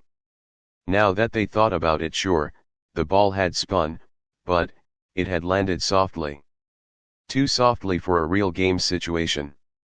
It wasn't some classroom lesson. No need to hold back like that. At this, the Yabugawa setter and another spiker slapped their foreheads, sighing in unison. Hayash's face flushed. He scratched the back of his head awkwardly. Fine then. I did use full strength, okay. What? At those words, not only Agano, but everyone else in the gym widened their eyes in disbelief. What did he just say? Full strength.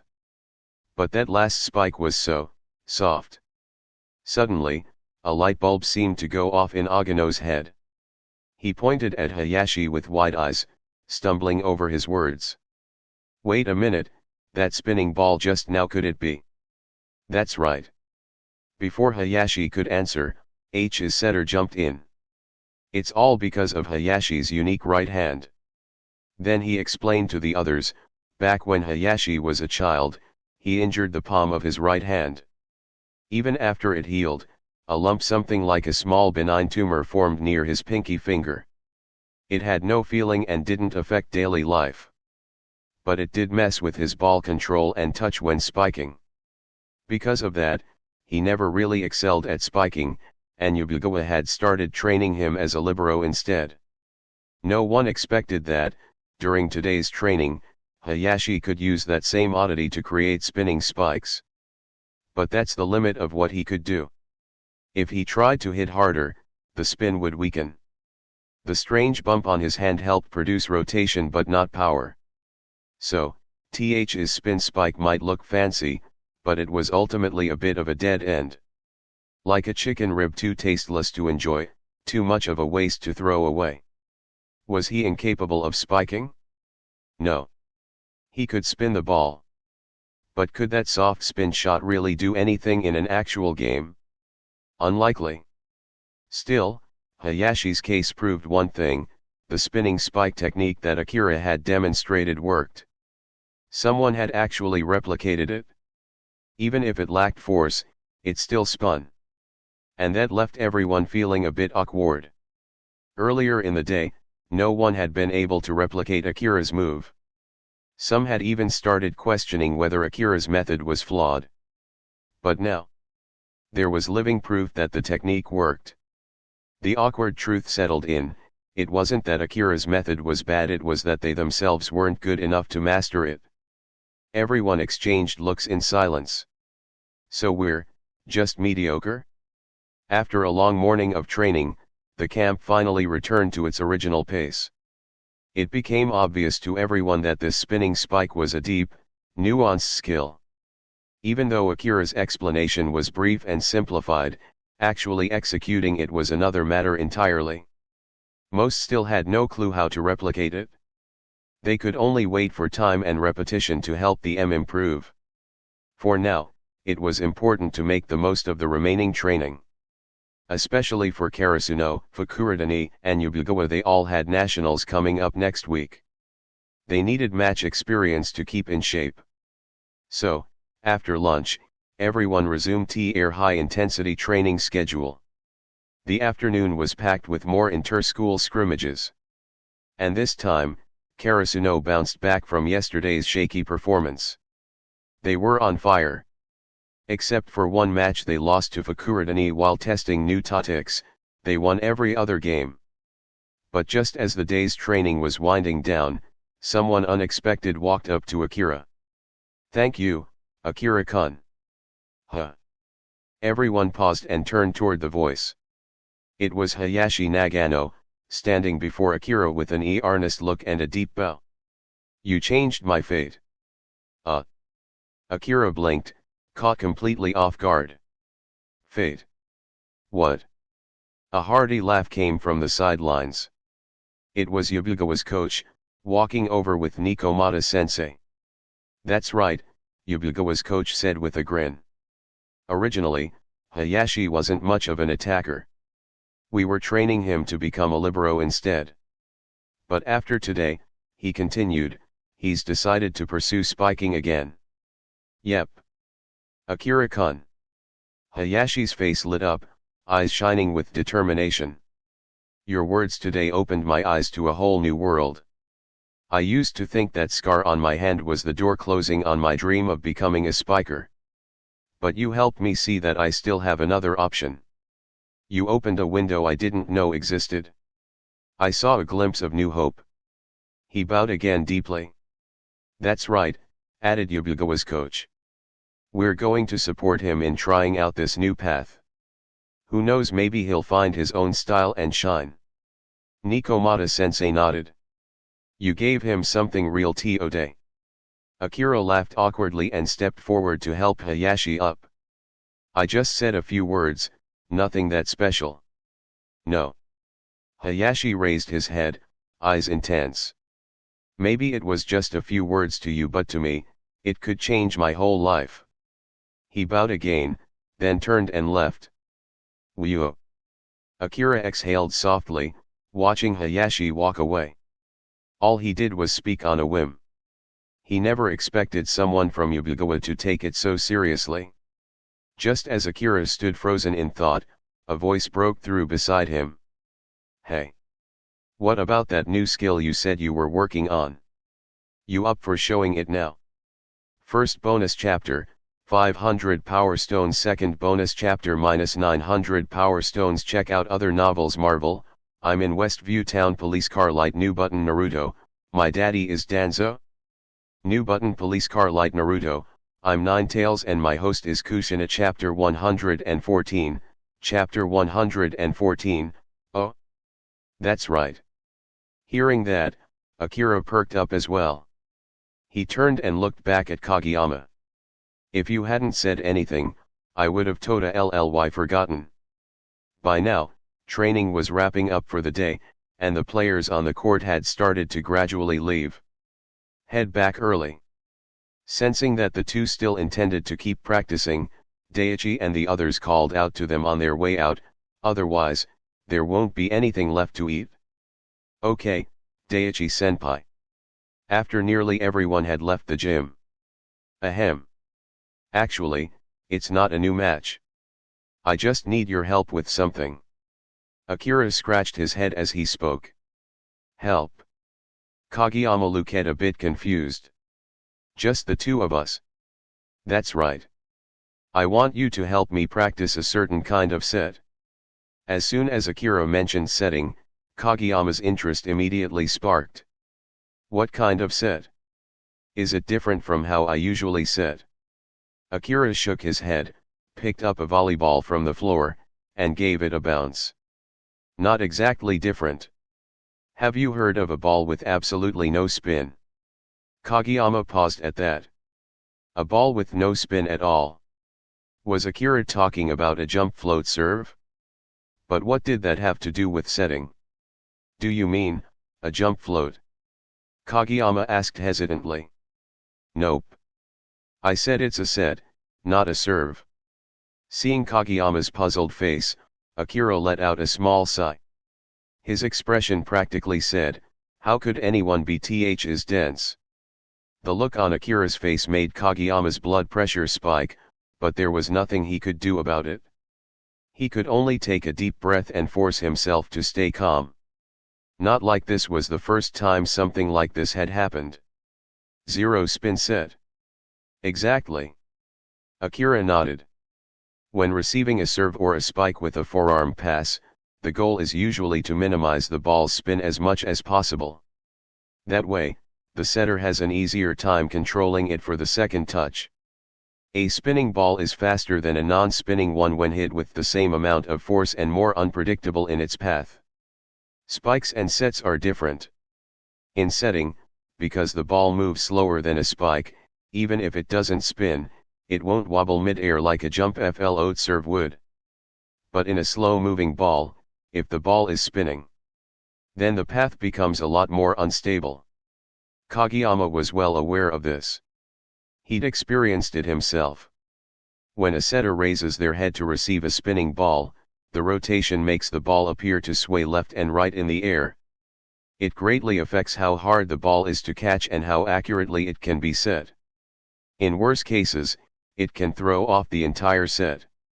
That's why passers are trained to reduce rotation as much as possible. Likewise, setters also aim to keep the ball's spin minimal when they set, so the hitter can read and strike it more easily. However, in actual matches, that's easier said than done. Short distance quick sets can usually be made with little to no spin. A setter with decent skill can pull it off with some practice. For a genius like Kageyama, that kind of thing is second nature. But long distance sets? Keeping those spinless is extremely difficult. Especially because Kageyama often pairs with Hinata for their super fast quick attack. Those passes need to be fired off at lightning speed. And fast sets tend to have spin. You mean, you want me to make a long distance set with no spin? Exactly. Akira nodded. Because the spike I'm working on lately needs a high degree of accuracy. If there's too much spin on the ball, it's hard for me to execute it properly. This was one of Akira's new ideas. He wanted to hit a spike where the rotation on the ball itself would make it curve mid-air. Up to now, Akira's spin and G spikes had only followed straight paths with downspin only. Defenders couldn't tell what spin was on the ball until after they received it. But now, Akira had a new approach in mind. He wanted to use intentional spin to manipulate the flight path. Technically, he already knew how to make the ball curve. The real difficulty was being able to control exactly where the ball would go and how it would land. And that required Kageyama's precise sets to match his attacks. If the set was spinning too fast, even Akira couldn't control the ball well enough to steer it during the spike. After listening to Akira's explanation, Kageyama's eyes lit up with excitement. Passing a long ball with zero spin while also keeping it fast and accurate. It was definitely a tough challenge. But if he could master it, it would also push his setting skills to the next level. Then again, hesitation crept in. It wasn't that Kageyama didn't believe he could learn to do it. He absolutely could. With his talent, it was just a matter of time. But nationals were only a week away. Was that really enough time to master this kind of technique? That was what worried him. Kageyama looked at Akira, who seemed to sense the doubt in his mind. Before Kageyama could say anything, Akira spoke up, "You don't have to doubt yourself. You'll get it down before the tournament. I know you won't be able to do it right away. But that's fine, because I'll teach you." "What?" Kageyama's eyes widened. He rubbed his ears, wondering if he'd misheard. "You teach me how to set. Did I hear that right?" First bonus chapter, 500 Power Stones. Second bonus chapter -900 Power Stones. Check out other novels. Marvel, I'm in Westview Town. Police car light. New button. Naruto, my daddy is Danzo. New button. Police car light. Naruto, I'm Ninetales and my host he is Kushina. Chapter 115, Chapter 115, Falling Set Demo. Hearing his request, Akira was slightly stunned. "Yes." In front of him, Kageyama nodded like a chicken pecking rice. Immediately, he followed up and said, "If you can't teach me, then I'll just go back and figure it out myself." That last sentence was clearly one of Kageyama's more extreme methods. Now he looked at Akira nervously, worried that he would brush him off and leave him to practice alone. "Huh." Akira glanced at him and let out a couple of chuckles. "In that case, I'll show you how it's done." "Good. Good." Kageyama said it twice, nearly jumping up in excitement. But then he quickly tried to compose himself, careful not to give anything away, especially not to Akira. In his mind, Akira was just being prideful. He was probably in over his head and would soon embarrass himself trying to look impressive. Once he failed, Kageyama would definitely get his moment to laugh. And not just laugh, he'd make sure to tell the others during practice tomorrow. Everyone would get a good laugh out of this guy. "Come on. I'll toss the ball for you." Kageyama ran toward the court enthusiastically, turning back to look at Akira with eager anticipation.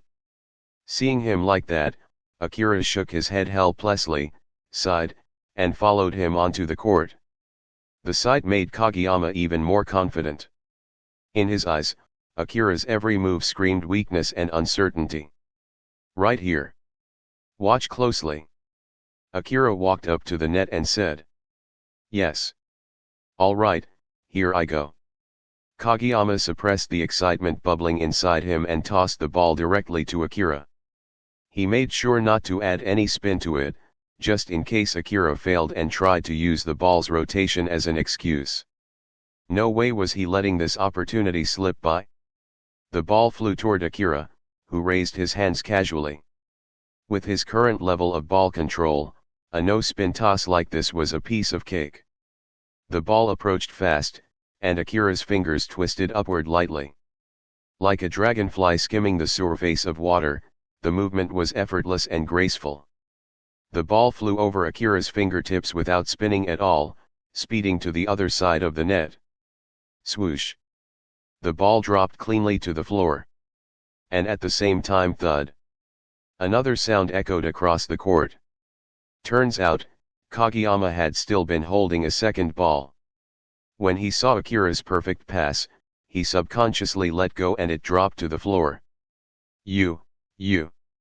Kageyama stammered, completely speechless. "Huh."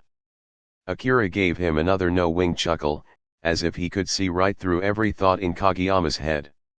"That was too easy. Toss me some with spin next. I'll show you all of them today. If you can't figure it out in a few days, that's on you." In an actual match, passes are rarely as clean as that non-spinning one. Even the best libero can't guarantee a perfect pass every time, especially not when facing a jump serve or a powerful spike. Just getting the ball up is already an achievement. So, for a setter to master non-spin in G sets, learning how to handle clean tosses is just the beginning. What really matters is being able to set accurately when the ball is spinning. Kageyama, still in shock, finally snapped out of it. Looking at Akira's calm smile, he suddenly got a bad feeling. Now he was starting to doubt his earlier assumptions. But even so, this was a once-in-a-lifetime chance. No way was he backing down. I don't believe it. You're good at passing, your serve is strong, your spikes are better than mine. Now you're telling me you're better than me at setting too? I'm the setter. If you're better than me at this, then what am I even doing here? Gritting his teeth, Kageyama flung a spinning toss toward Akira. Whoosh! Akira leapt into a jump set. Just like before, the ball which had been spinning rapidly passed through his hands like a tamed creature. Like a docile little rabbit, it obeyed his every command. It floated across the net without a trace of spin, clean and fast. What? Even though he had tried to prepare himself, Kageyama still cried out in disbelief. He had everything planned, he'd even rehearsed what he'd say when Akira failed. But he hadn't expected Akira to actually pass that kind of ball. Learned anything yet? Akira's teasing voice pulled him back to reality.